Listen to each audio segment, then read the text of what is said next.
नमस्कार, आपका बहुत बहुत स्वागत है। हर कुंडली में कुछ ग्रह सहायक ग्रह या कारक ग्रह होते हैं और कुछ ग्रह बाधक ग्रह होते हैं। सहायक ग्रह कुंडली को उच्चता प्रदान करते हैं, कुंडली की उच्चता में वृद्धि करते हैं, और बाधक ग्रह जो है कुंडली में उनसे संबंधित कार्यों में बाधाएं उत्पन्न करते हैं।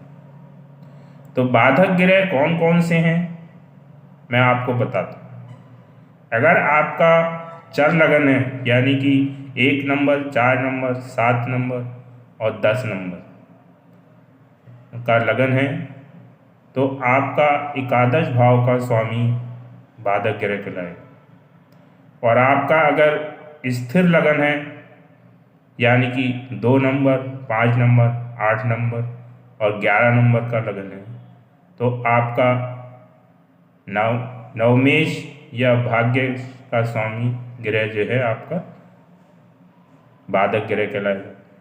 अगर आपका द्वि स्वभाव लगन है, 3 नंबर, 6 नंबर, 9 नंबर, 12 नंबर, तो आपका सप्तमेश 7वें भाव का स्वामी बाधक ग्रह कहलाएगा।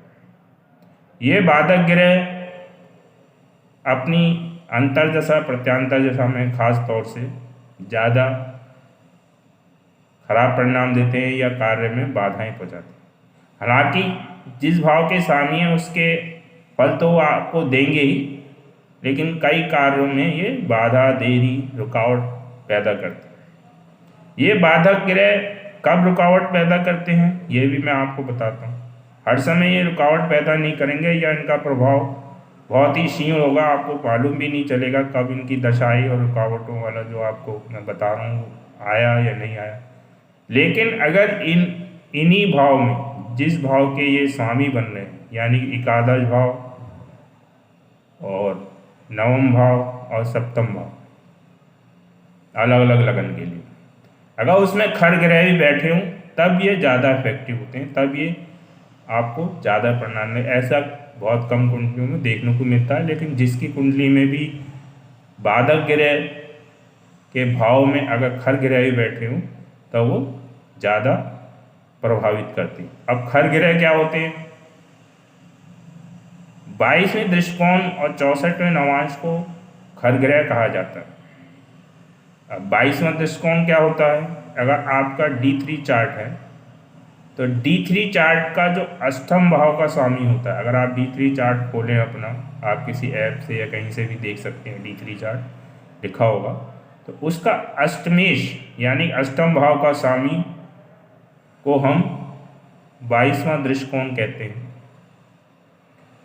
और नवांश यानी कि D9 चार्ट, D9 चार्ट का लगन से चौथे भाव का स्वामी, या नवांश में चंद्रमा जहाँ बैठा है, चंद्रमा से चौथे भाव का स्वामी, यानी कि नवांश में 2 खर ग्रह हम देखते हैं, तो लगन से चौथे भाव का स्वामी, और नवांश में ही चंद्रमा जहाँ बैठा है, चंद्रमा से चौथे भाव का स्वामी जो भी बनेगा वो खर ग्रह कहलाएंगे। यानी कि 22वां दृष्टिकोण और 64वां नवांश, यानी कि 3 ग्रह, एक तो D3 के अष्टमेश और नवांश के चंद्रमा से चौथे भाव के स्वामी और लगन से चौथे भाव के स्वामी खर ग्रह कहलाएंगे। अगर ये खर ग्रह अगर आपका चर लगन है और एकादश भाव में ही बैठे हैं, तो एकादश भाव का स्वामी बाधक ग्रह जो बना है वो ज़्यादा आपको परेशानी देगा। और आपका अगर स्थिर लगन है तो नवमेश में अगर ये खर ग्रह बैठे हैं तो उस नवमेश यानी कि नवम भाव का स्वामी आपको बाधाएं उत्पन्न करेगा। वैसे ही अगर आपका द्वि स्वभाव लगन है, उसके सप्तम भाव में ये खर ग्रह बैठे हैं, यानी कि 22वां दृष्टिकोण और 64वां नवांश, तो ये बाधक ग्रह ज़्यादा परिणाम आपको खराब दे सकते हैं, क्योंकि 64वें और 22वें दृष्टिकोण, 64वें नवांश और 22वें दृष्टिकोण को वैसे ही खराब कहा जाता है। इनकी दशा अंतर दशा में जो है अच्छे रिजल्ट आपको प्राप्त नहीं होते।